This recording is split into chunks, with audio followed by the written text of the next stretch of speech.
Hi friends, నేను మా అమ్మమ్మ దగ్గర నేర్చుకున్న కర్రీ మీకు ఇప్పుడు చూపిస్తాను. కర్రీకి కావాల్సినవి చెప్తా ఫ్రెండ్స్. ఎగ్స్ కడిగి ఇలా స్ట్రైనర్లో పెట్టుకోవాలి ఫ్రెండ్స్. వంకాయలు, చింతపండు ఇలా నానబెట్టుకోవాలి.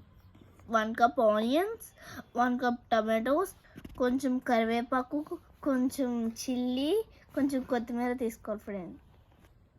ఇప్పుడు ఏమేమి కావాలో చూపించాము, ఇప్పుడు కర్రీ చూపిస్తాం. పెట్టుకోవాలి. ప్యాన్ హీట్ అయ్యాక ఆయిల్ పోసుకోవాలి. ఆయిల్ హీట్ అయింది.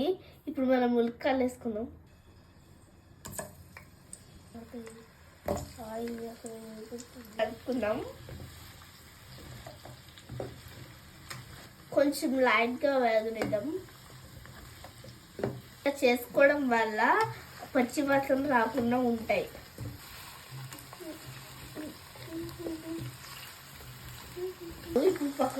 ఇప్పుడు ఒక ప్లేట్లో తీసేసుకుందాం. ఇదే ఆయిల్లో మనం ఆనియన్స్ వేసుకుందాం.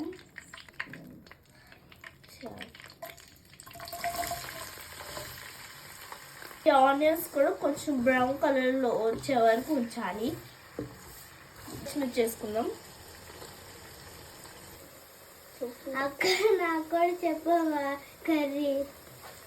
ఇప్పుడు లైట్గా బ్రౌన్ కలర్ వచ్చింది కదా, దీంట్లో వంకాయలు వేసుకుందాం.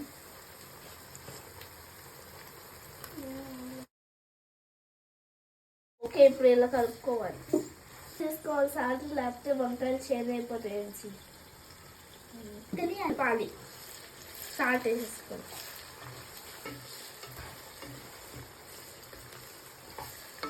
దీంట్లో వేసేసి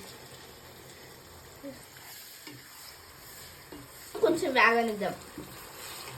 లో ఫ్లేమ్లో పెట్టుకుని మూత పెట్టుకోవాలి. ఒకసారి ఓపెన్ చేసి ములక్కాడలు వేసేసుకుందాం. వేసేయమ్మా.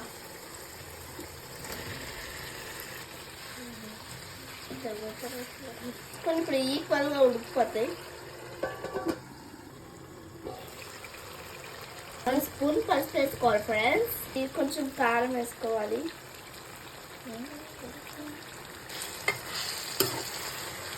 పెట్టుకుందాం. కరివేపాకు వేసుకుందాం. కొంచెం వేసుకోవాలి ఫ్రెండ్స్. మిక్స్ చేసి ఆర్డర్ చేసుకుందాం.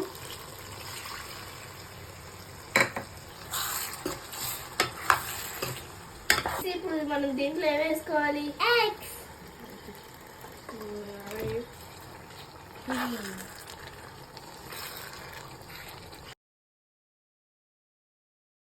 కొంచెం కొత్తిమీర వేసుకుందాం. స్టార్ట్ పెట్టేసుకుందాం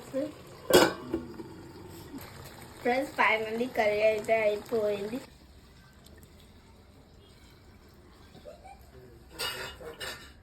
బాబు చాలా బాగుంది ఫ్రెండ్స్. మీకు నచ్చినట్లయితే ప్లీజ్ లైక్ చేయండి, సబ్స్క్రైబ్ చేయండి.